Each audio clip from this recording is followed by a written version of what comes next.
Lagi na lang problema ng maraming tao, walang pera o kulang ang pera. Kahit pa nga mga relihiyoso, kahit pa nga mga banal, laging may mga issue ng pera-pera. Ang pag-aaral natin ngayon, paano magkakaroon ng kapayapaan dahil merong namang sapat, halimbawa, na mga pangtusto sa pangangailangan. Paano magkapera? Napakahalagang pag-usapan kasi ang peace of mind, ang katahimikan at kapayapaan ng loob, na spiritual rest actually, ay nakasalalay din sa maraming material things. Kaya kailangan nakalagay sa ayos at kung ano lang yung kahit man lang minimum na kailangan natin sa buhay, dapat meron para tahimik at payapa. 2 Kings 4, 1 up to 7, isa sa mga lagi nating binabalik ang kwento na hindi naman maubos-ubusan ng aral para sa atin. Minsan, ang asawa ng isa sa mga propeta ay lumapit kay Eliseo. Sinabi niya, "Hindi po kaila sa inyo na ang asawa ko ay namuhay ng may takot kay Yahweh hanggang sa mamatay. Ngayon po, ang dalawa kong anak na lalaki ay gustong gawing alipin ng isa sa mga pinagkakautangan namin. Ano ang maitutulong ko sa iyo?" Tanong ni Eliseo. "Ano bang meron ka sa bahay mo?" Malaki ang problema ng babae. May utang na iniwan ng kanyang namatay na asawa na propeta pa man din. At ang kanyang dalawang anak na bata pang lalaki ay kukuhanin ng pinagkakautangan nila, gagawing alipin. Kasi ng batas nila noon, pwedeng pambayad sa utang ang anak. Kaya sabi naman niya sa kanyang propeta na siyang amo, siyang leader, siyang teacher ng kanyang namatay na asawa, "Eto po, alam niyo naman na ang aking asawa maka-Diyos. Pero ang dami naming utang at ang mga anak ko magiging slaves pa." So, nagpapatulong siya actually. So, sabi ni Eliseo, "Ano bang maitutulong ko sa iyo? At kasunod nun, ano ba ang meron ka sa bahay mo?" Kasi baka biglang isingit ng babae, "Ano po bang meron kayo sa bahay niyo? Kailangan ko yun." So, sinabi agad ng propeta, "Ano bang maitutulong ko sa iyo? Ano ba ang meron ka sa sarili mong pamamahay?" "Wala po, maliban sa isang boteng langis," sagot niya. Na parang sinasabi niyang, ano na yun? Bali wala naman, isang boteng langis lang. Sinabi ni Eliseo, "Puntahan mo ang iyong mga kapitbahay at humiram ka ng mga lalagyan ng langis hanggat mayroon kang mahihiram. Pagkatapos magkulong kayo mag-iina sa inyong bahay at lahat ng lalagyang nahiram mo'y punuin mo ng langis na nasa bahay mo. Itabi mo na ang mga napuno na." So ang tulong na sinabi ni Eliseo sa kanya, hindi pera, hindi bagay, kundi idea. Isang ideya. At sabi niya, "Ito yung ideya na itutulong ko sa iyo. Hindi ko pera, kundi ano bang meron ka sa bahay mo at itong gagawin mo. Manghiram ka ng maraming empty jars, mga sisidlan ng langis sa mga kapitbahay mo. Dalin mo sa iyong bahay at yung langis mo, isalin mo sa mga jars na yon. Punuin mo lahat ang mga jars na yon." So ang tanong ay, paano naman magkakasya yung konti niyang langis sa maraming empty jars? Kaya dyan nga papasok yung ganda ng kwentong ito.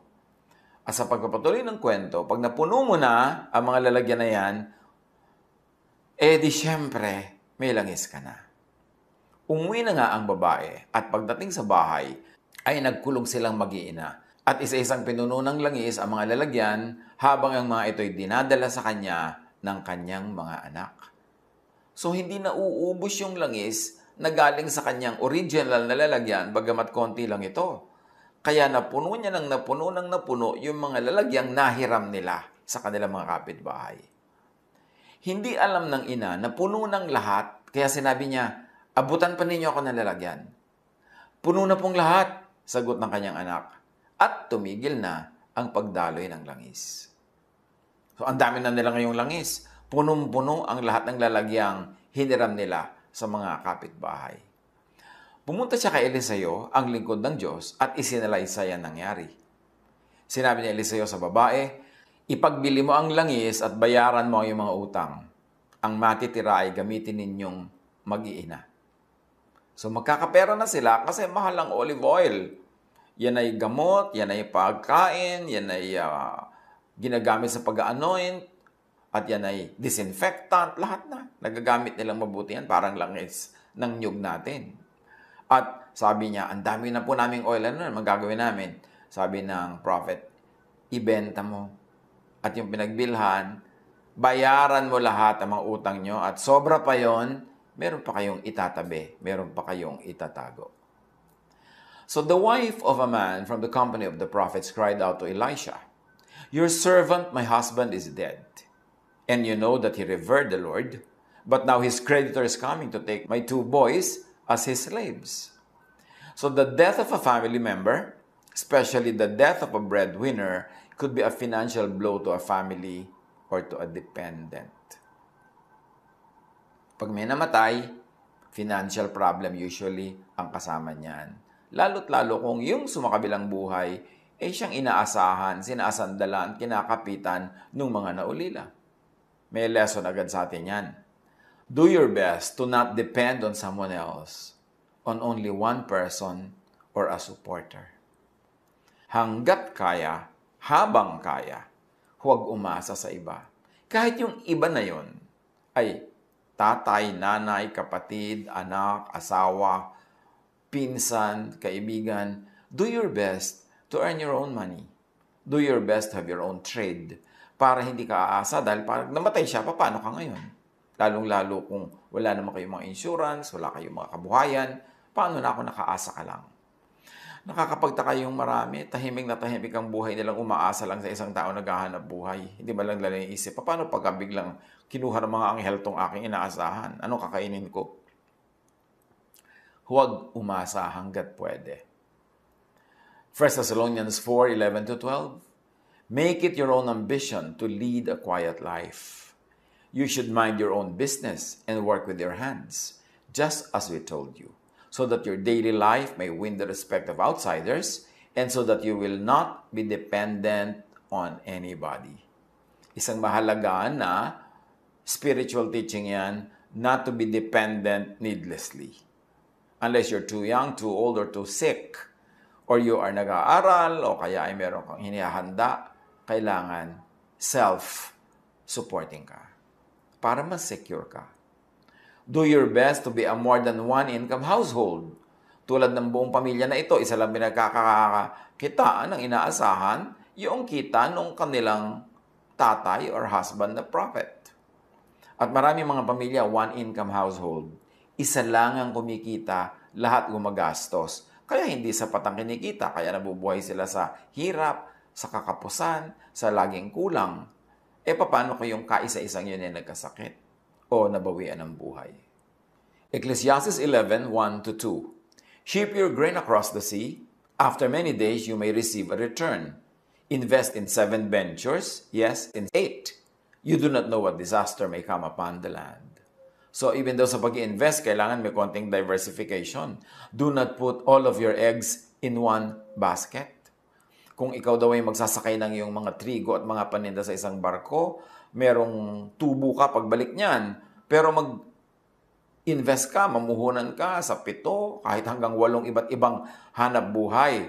Kasi hindi mo daw sigurado kung alin dyan ang aasenso, alin ang lulubog, kasi hindi mo alam kung anong uri ng mga dilubyo ang pwedeng mangyari sa buhay. So, huwag laging aasa sa isa lang na income. Katulad nitong nangyari ang quarantine, nangyari ang mga lockdown, yung mga pamilyang isa lang naghahanap buhay tapos nawalan pa ng trabaho, di syempre hirap na hirap.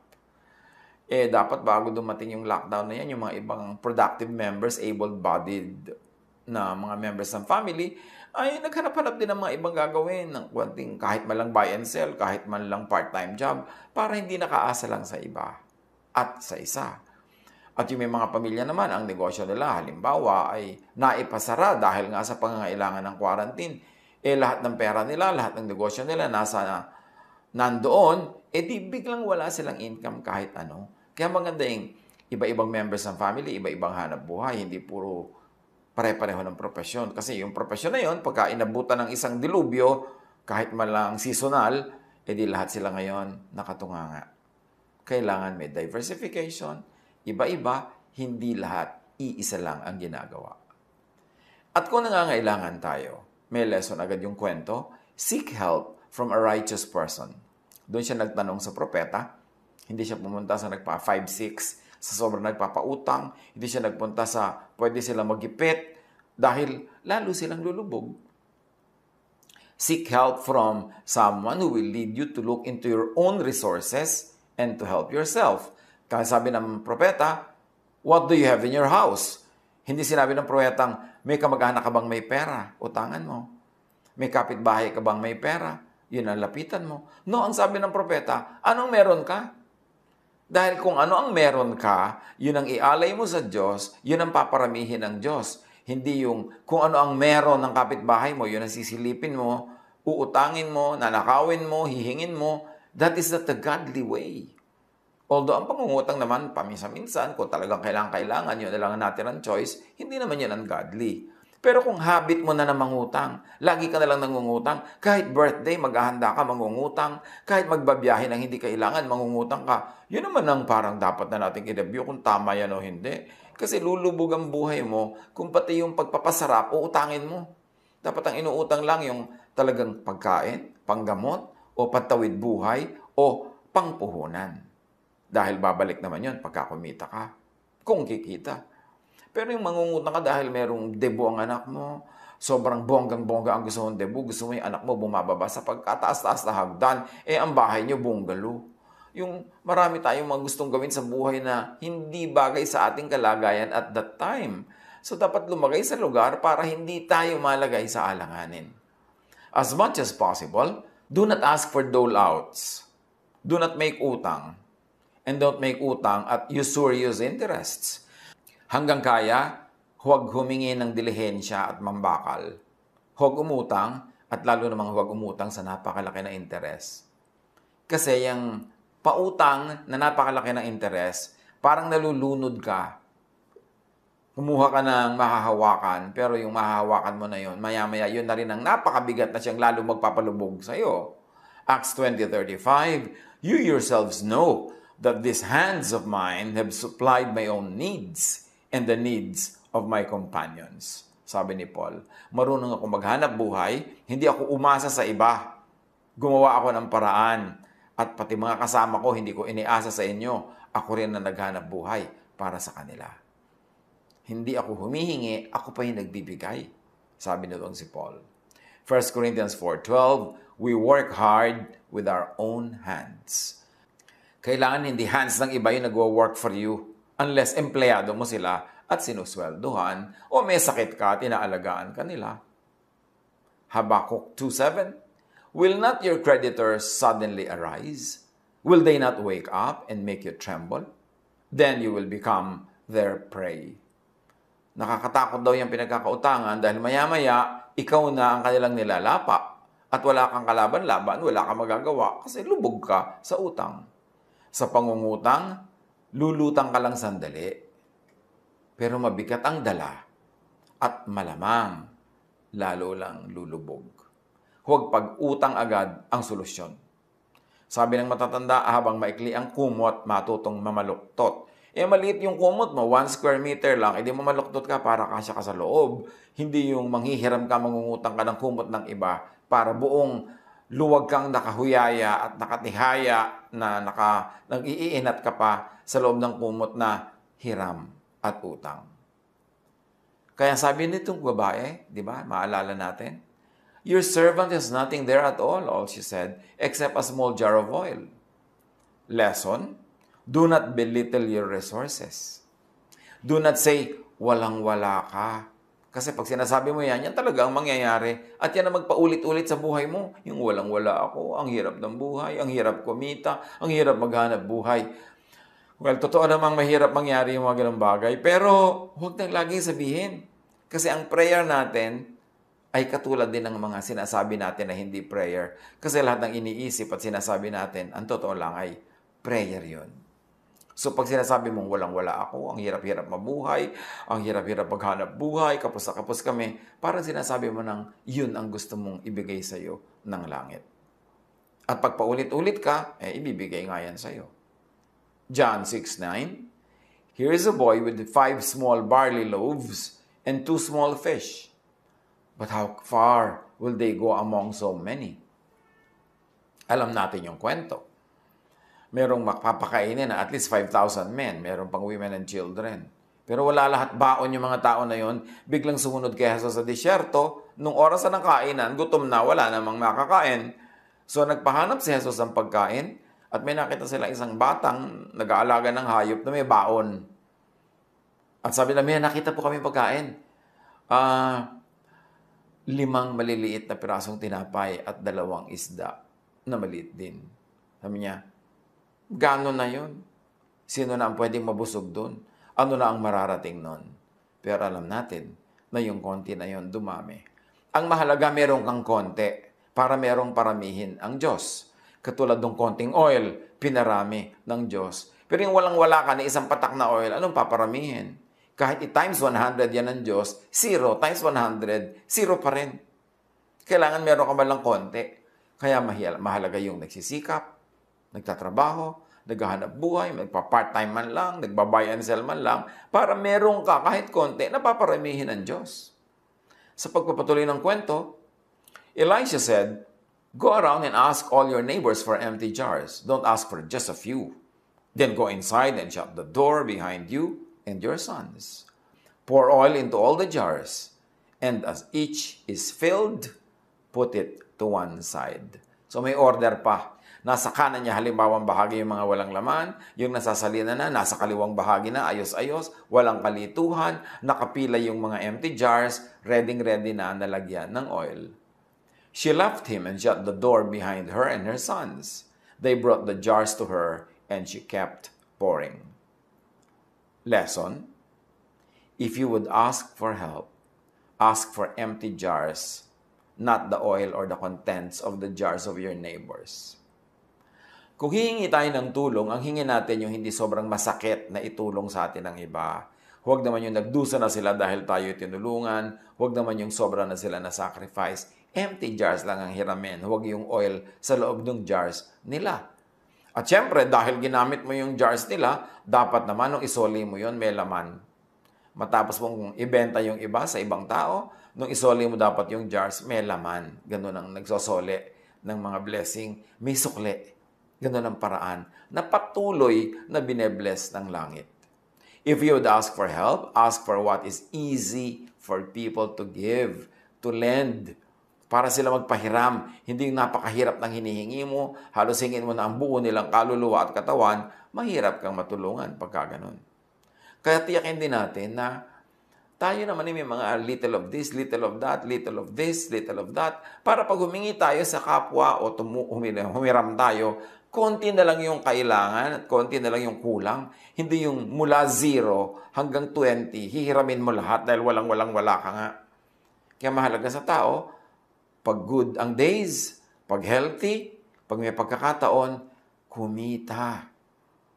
Para kung kailangan mo ng kung ano man, manghihiram ka o mangungutang o hihingi sa kapwa, konti na lang kasi meron ka namang meron na natira sa sarili mo, sa pagsisikap mo. At mahalaga, tulad ng nakita natin sa kwento, involve your family. Involve the stakeholders in problem solving, in production. Hindi sinabi ng babae na, bata pa po ang mga anak ko, baby pa, hindi ko pa sila mauutusan, hindi pa siya pwedeng tumulong sa akin. Tulad ng ginagawa ng maraming pamilya ngayon, sobrang mga baby na mga anak. Tuloy yung mga anak, wala man lang silang alam na trabaho, wala silang alam na hanap buhay, walang skill, walang marketable skills, walang useful skills. So, paano na pag namatay yung ganong tatay? Ano yung kakain ng alikabok? Dahil walang alam na gawin. Sa pagpapatuloy ng kwento, when all the jars were full, she said to her son, "Bring me another one." But he replied, "There is not a jar left." Then the oil stopped flowing. O mahalagang lesson, maximize your resources, maximize your effort. Dapat nung oras ng panghihiram, todo-todong effort na sila sa panghihiram. Kasi nung nagsimula ng dumaloy ang langis, hindi na yung titigil hanggang hindi ubos yung lalagyan. Napuno lahat ang empty jars. Kung 3 pa lang yung nakolekta nila, tumigil na yun sa 3. So dapat merong preparation. Ano man ang gagawin natin, merong stage of preparation yan. Para habang ginagawa na natin, tuloy-tuloy na yung ginagawa. Hindi na tayo maaabala ng pagtigil, paghahanap ng kailangan, at mga ganon. Ecclesiastes 9:10, whatever your hand finds to do it with all your might. Hindi might ng iba, your might. For in the realm of the dead, where you are going, there is neither working, nor planning, nor knowledge, nor wisdom. So habang may panahon, may lakas, gawin na ang lahat in the best possible way kasi hindi ka laging malakas, hindi ka laging buhay, hindi ka laging may pagkakataon. Prepare everything beforehand. Be organized to maximize fruitfulness. Proverbs 24:27. Put your outdoor work in order and get your fields ready. After that, build your house. So huwag mong unahin yung pagpapagawa ng bahay. Unahin mo muna yung hanap buhay. Marami sa ating mga kababayan nagkaroon na ng pagkakataon, nagkaroon na ng trabaho abroad, nagkaroon na ng kita. Pag nagkaroon ng pera, ang uunahin agad, magkabahay, magkakotse, magkagamit, lahat yun expense.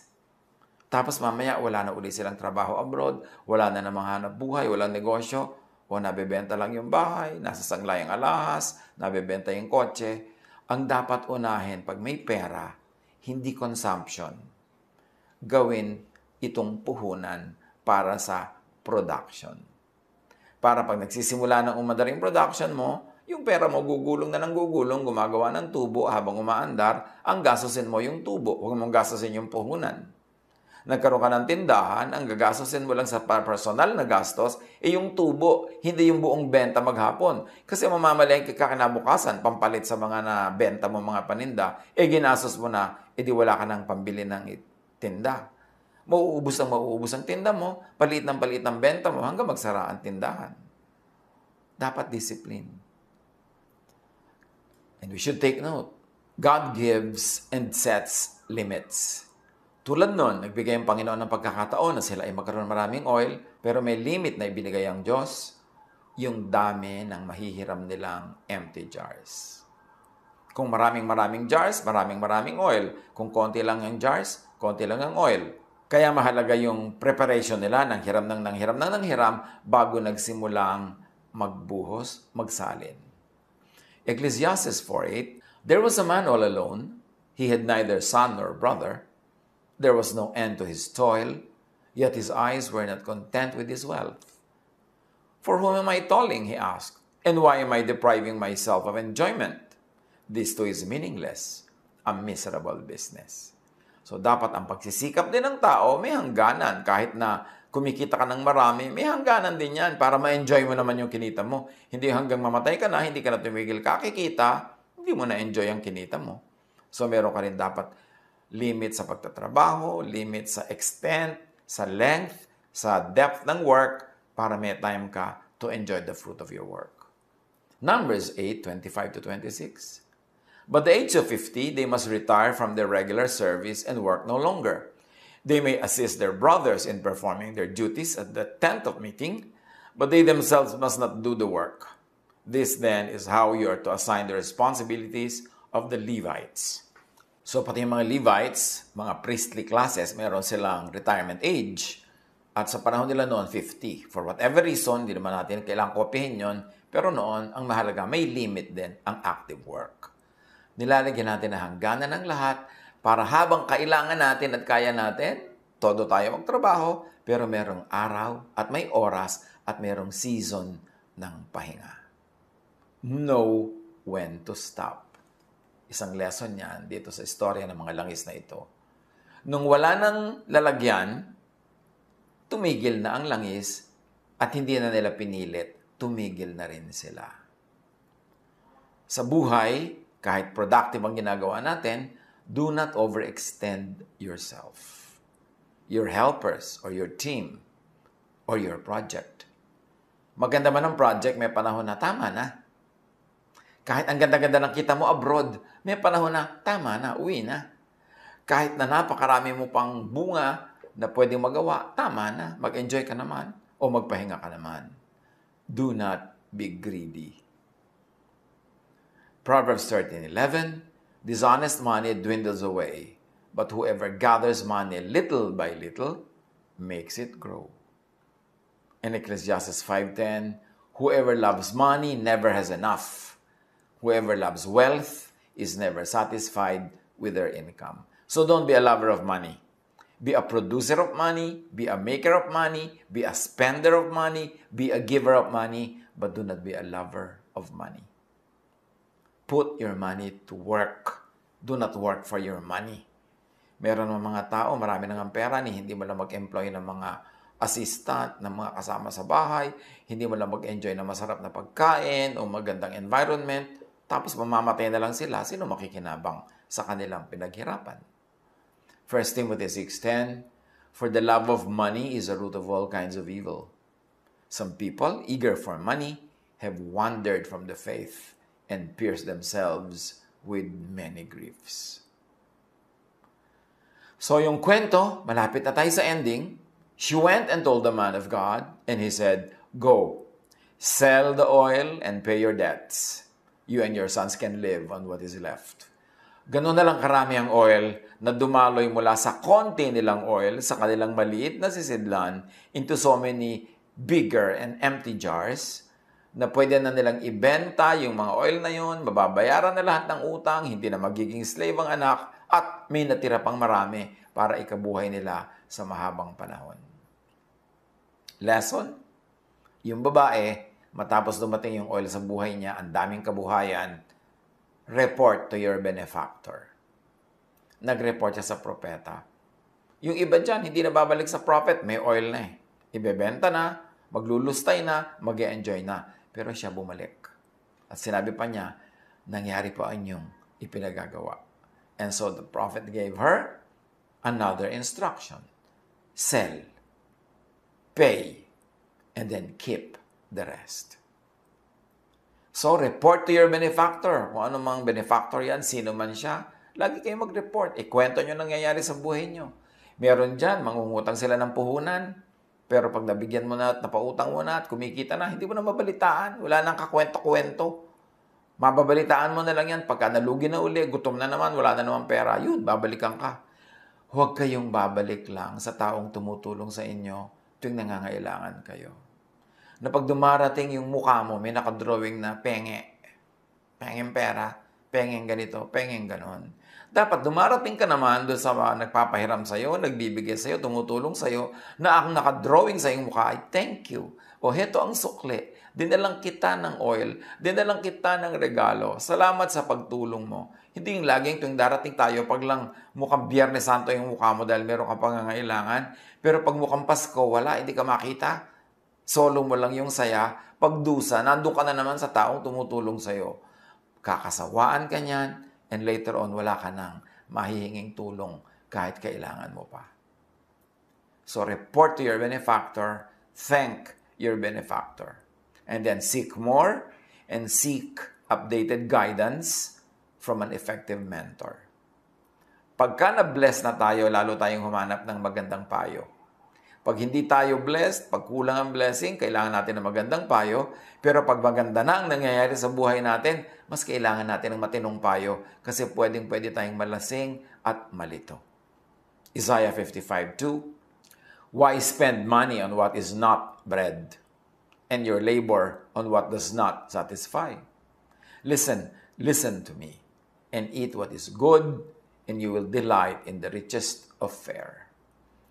Huwag daw magsayang ng pera sa hindi naman nakakapakinabangan talaga, sa hindi magandang paglagyan ng pera. Huwag magsayang ng pagod sa hindi naman nagbibigay ng tunay na kasiyahan. Makinig para mag-enjoy sa blessings. Tanong ng marami, araw-araw, lagi-lagi, paano magkapera? Hanggang kaya, huwag manghingi. Proverbs 12:11, those who work their land will have abundant food, but those who chase fantasies have no sense. So magtrabaho.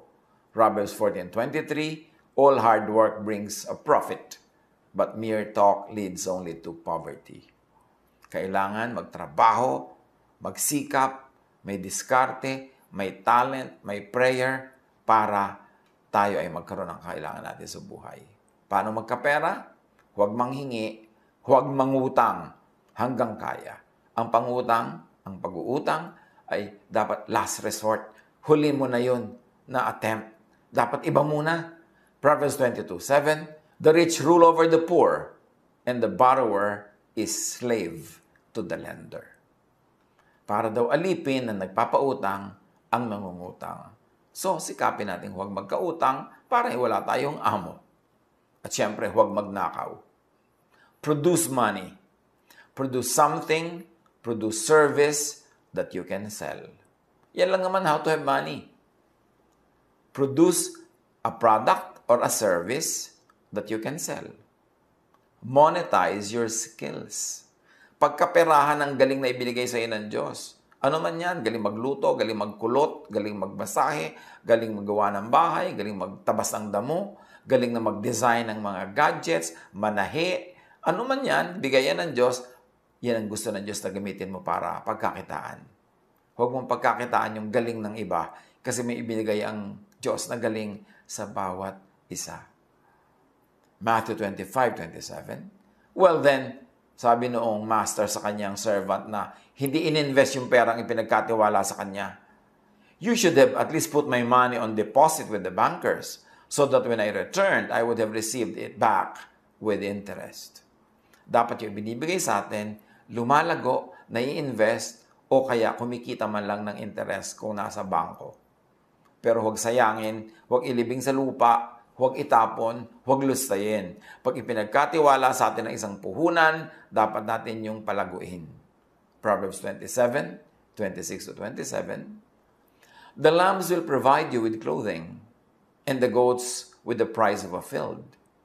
You will have plenty of goat's milk to feed your family and to nourish your female servants. Yan daw ay kung nag-aalaga ka ng maraming hayop, meron kang gatas nila na makakasalo ka rin at maibebenta mo sila, marami kang papakinabangin. Dapat magtrabaho. Paano magkapera? Magtrabaho. Iwasang mangutang nalulubog ka sa interes. Habang kaya ng katawan, gumawa ng mapagkakaperahan, mapagkakakitaan, at kahit panahon ng crisis, maraming nagkakaroon ng magandang opportunity. Kasi lahat ng panahon merong unique opportunities. Yung opportunity sa magandang panahon, nawawala yun sa isang very difficult situation, but that difficult situation will offer other types of opportunities. So, paano magkapera? Ulitin natin ang buong kwento o pag-isipan nyo na lang. Reviewin. Lagi tayong magsikap. Laging maraming opportunities. God bless us all.